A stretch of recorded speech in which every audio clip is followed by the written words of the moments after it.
The most terrifying monsters don't have fangs, claws, or supernatural powers. They wear lab coats and carry clipboards. We place our trust in scientists' hands, believing their work is guided by an unwavering moral compass. But what happens when that sacred trust is not just broken, but completely shattered? When the relentless, obsessive hunt for a discovery twists into a dark justification for unimaginable cruelty? The line between celebrated genius and unforgivable madness is terrifyingly razor thin. For some individuals, data becomes more important than a human soul. Today, we're counting down 10 real-life scientists who ran twisted, horrifying experiments, revealing the profound and chilling evil that can hide within the hallowed pursuit of discovery. They targeted the most vulnerable among us, orphans cast aside by society, the intellectually disabled, the poor and forgotten, and put them through unspeakable horrors. This is the story of when scientists became the real monsters. 10. The Vipeholm Dental Caries Experiments. Kicking off our list is the Vipeholm Dental Caries Study, a dark mark on Sweden's scientific history. Between 1945 and 1955, researchers set out with a seemingly simple goal: to definitively prove the link between sugar consumption and tooth decay. Their subjects, hundreds of intellectually disabled patients at the Vipeholm Hospital, individuals who had no power to consent and no voice to object. With significant funding from both the Swedish government and, ironically, the sugar industry itself, scientists began a systematic and deliberate assault on their patients' health. They fed them enormous, unprecedented amounts of sugar.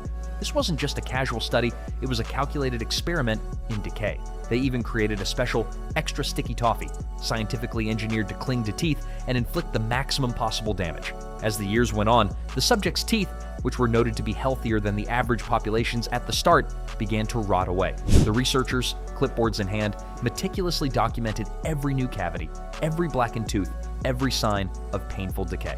Scientifically, the study was considered a resounding success, providing concrete evidence that sugar causes cavities. But this common knowledge came at a sickening price. The patients of Vipeholm were treated like human petri dishes, their pain and suffering reduced to data points, forced to suffer for the supposed good of everyone else. 9. The Monster Study. At number 9 is an experiment so profoundly disturbing that the researchers' own colleagues nicknamed it the Monster Study. In 1939, at the University of Iowa, respected speech pathologist Wendell Johnson wanted to test his theory that stuttering was not a genetic flaw, but a learned behavior caused by anxiety and criticism. To do this, he and his graduate student Mary Tudor selected 22 orphan children for their project. The truly monstrous part of the study was directed at 12 children who spoke perfectly normally. They were split into two groups. One half was given constant praise and positive reinforcement for their fluency. The other 6 children were subjected to intense and relentless psychological pressure. Tudor systematically belittled them for every tiny imperfection in their speech, falsely telling them over and over that they were beginning to stutter and that they must correct it. The constant negative feedback did not, in the end, induce a clinical stutter, but the psychological damage was immediate and devastating. These once fluent, happy children became anxious, withdrawn, and pathologically self-conscious. They grew terrified to speak, covering their mouths in fear. The experiment, deemed a failure in its own goals, was hidden away. Its cruelty wasn't publicly exposed until an investigative journalist uncovered the story in 2001, finally leading to a formal but long overdue apology from the university for scarring the lives of innocent children. 8. The Dark Side of Antivenom. Our 8th entry shines a light on the dark and painful history behind a life-saving medicine, Antivenom. For a very long time, its creation was dependent on a process that involved incredible and prolonged animal suffering. At facilities run by major companies, including Pfizer, hundreds of horses were used as living factories for antibodies. The process itself is grueling and torturous. To produce the antibodies needed to counteract snake bites, horses are repeatedly injected with increasing doses of venom. Their bodies are thrown into a constant state of sickness as they fight the poison. They often suffer from fever, dramatic weight loss, and anemia. Then, after their bodies have produced the desired antibodies, they endure long, stressful blood draws to harvest them. Reports from the time noted that many of these horses were denied any form of pain relief during this torturous cycle of being poisoned and bled. While many modern facilities have since made significant strides in animal welfare, the history of this practice is filled with unimaginable cruelty. Majestic, powerful animals intentionally poisoned, weakened, and bled, all for our medicine. 7. Liberty Research. Beagle drilling Coming in at number 7 is a story of stomach-turning cruelty that came to light thanks to an undercover investigation. At a New York laboratory named Liberty Research, a horrific experiment was conducted on a group of young beagles. Workers at the facility took a drill and bored holes directly into the skulls of 30 beagles in order to inject a distemper virus straight into their brains. The undercover footage and reports revealed that some of the dogs were not properly anesthetized, whimpering and moving on the operating table during the agonizing procedure. In the aftermath, the dogs were seen moaning in their cages, suffering from seizures and excruciating pain. These gentle, trusting animals, known for their friendly nature, were locked away in barren steel cages, their existence reduced to a single purpose: to suffer and die for the collection of experimental data. The evidence gathered was so damning and so clear that Liberty Research was cited for numerous animal welfare violations, a small consequence for such profound cruelty. 6. Kevin Grove's Obesity and Pregnancy Experiments. For our 6th spot, we turn our attention to the Oregon National Primate Research Center, where a series of cruel experiments unfolded over 2 decades. From 1997 to 2017, researcher Kevin Grove led experiments designed to study how a high-fat diet and obesity affect pregnancy, using Japanese macaques as his subjects. He and his team took healthy female monkeys and systematically fed them high-fat, high-calorie diets until they became obese. Once they were sufficiently overweight, they were artificially inseminated. The trauma, however, did not stop at forced obesity.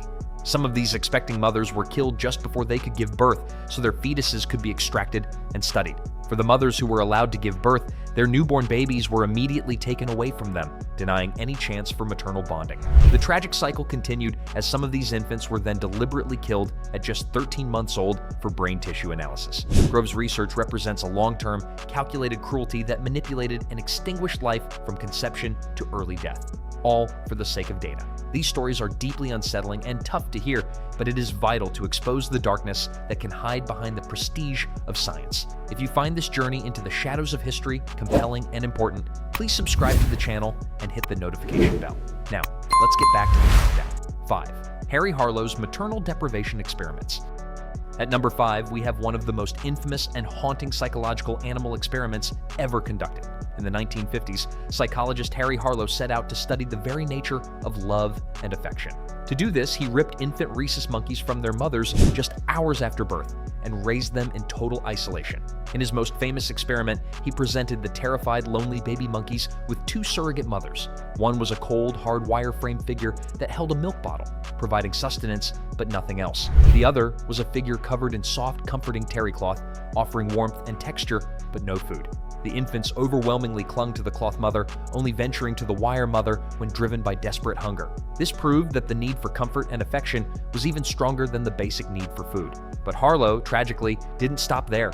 He built other surrogate mothers that would turn on the infants, blasting them with compressed air or shaking them so violently they could barely hold on. He even created a device he called the Pit of Despair, a dark, vertical isolation chamber where monkeys were left for weeks on end. The monkeys who emerged were psychologically shattered, suffering from extreme anxiety, crippling depression, and an inability to socialize.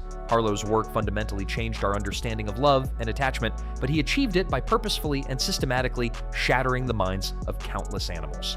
4. The Guatemala STD Experiments. Now we cross a terrifying line from animal cruelty to the deliberate infection of human beings. At number 4 are the Guatemala STD Experiments, a dark and shameful secret of the United States government that remained buried for over 60 years. From 1946 to 1948, U.S. Public Health Service researchers, led by the same Dr. John Cutler, who would later be involved in the Tuskegee study, ran a horrifying experiment to test the effectiveness of penicillin. They didn't just observe the spread of disease, they actively and secretly spread it themselves. They targeted the most vulnerable Guatemalan populations: soldiers, prisoners, orphans, and mental health patients. In their cold pursuit of data, they paid prostitutes infected with syphilis to have sex with prisoners. When that method proved too slow, the scientists escalated their methods, pouring bacteria onto scrapes and abrasions they made on the men's bodies, or in the most horrific cases, injecting the syphilis pathogen directly into their spines. Over 1,300 people were intentionally infected with syphilis, gonorrhea, or chancroid.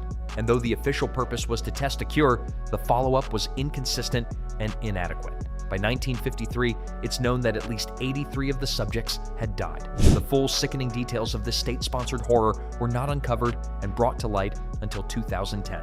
3. Elisabeth Murray's brain. Damage experiments on monkeys. Entering our top 3 are experiments so gruesome they sound like they belong in a B-rate horror movie, yet they are very real. At the National Institutes of Health in the United States, experimenter Elisabeth Murray has been widely criticized for her decades-long monkey fright studies. The methods are nothing short of barbaric. Monkeys have portions of their skulls surgically sawed off and removed. Then, toxic chemicals, like acid, are injected directly into their brains to cause severe and permanent damage to specific regions. In the next phase of the experiment, with their heads sometimes locked into a fixed position, the now brain-damaged monkeys are deliberately terrorized with realistic fake spiders and snakes, startling them with sudden movements to study their fear reactions. This isn't some dark chapter from the distant past. This has been happening for over 30 years, funded with millions of taxpayer dollars. The experiments inevitably end with the animals being killed and their brains dissected. The image of a surgically mutilated monkey, locked in a sterile box and tormented daily in a government lab, is a profoundly disturbing look at what happens when science operates without a conscience. 2. The Tuskegee Syphilis Study. Our runner-up is a name now synonymous with medical racism and the ultimate betrayal of trust: the Tuskegee Syphilis Study. For 40 long years, from 1932 all the way to 1972, the U.S. Public Health Service conducted an experiment on 600 poor, rural African-American men in Macon County, Alabama. 399 of these men had already contracted syphilis. The researchers told the men they were being treated for bad blood, a vague local term for a variety of ailments. They were promised free medical care, free transportation, and even free meals in exchange for their participation. It was a devastating lie. The men were never told they had syphilis and were never given any actual treatment for it. The study's entire chilling point was to observe the disease's natural, untreated progression all the way to disability, dementia, and death.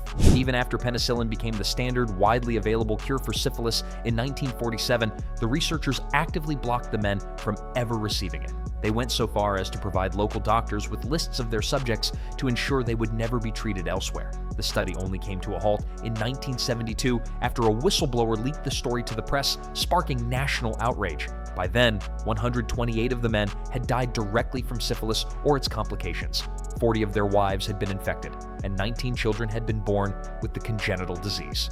1. The Unit 7. 31 experiments.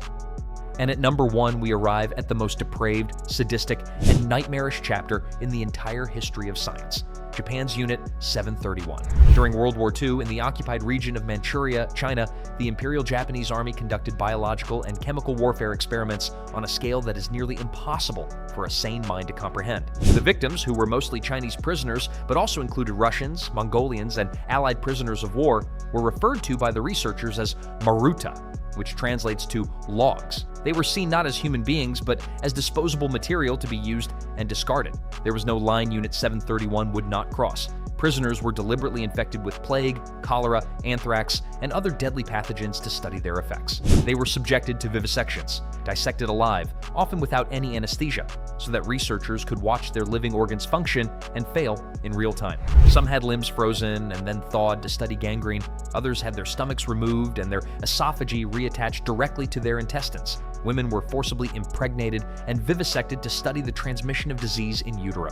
Prisoners were even used for live weapons testing, tied to stakes and used as human targets for grenades, chemical weapons, and flamethrowers. And perhaps the most sickening part of this entire story? After the war, the United States government granted the lead researchers of Unit 731, including its commander Shiro Ishii, immunity from prosecution for war crimes. This was done in exchange for the vast trove of data they had collected from their human experiments. None of the lead scientists were ever punished for their monstrous crimes. From rotten teeth in Sweden to living bodies dissected in Manchuria, the passionate pursuit of knowledge has, at times, led humanity down its darkest possible paths. These 10 stories reveal a chilling and uncomfortable truth. Monstrous acts aren't just for fiction. They can live and thrive inside brilliant people, inside respected institutions, inside individuals who convince themselves and society that the ends will always justify the means. The ghosts of Tuskegee, Vipeholm, and Unit 731 serve as a permanent screaming warning.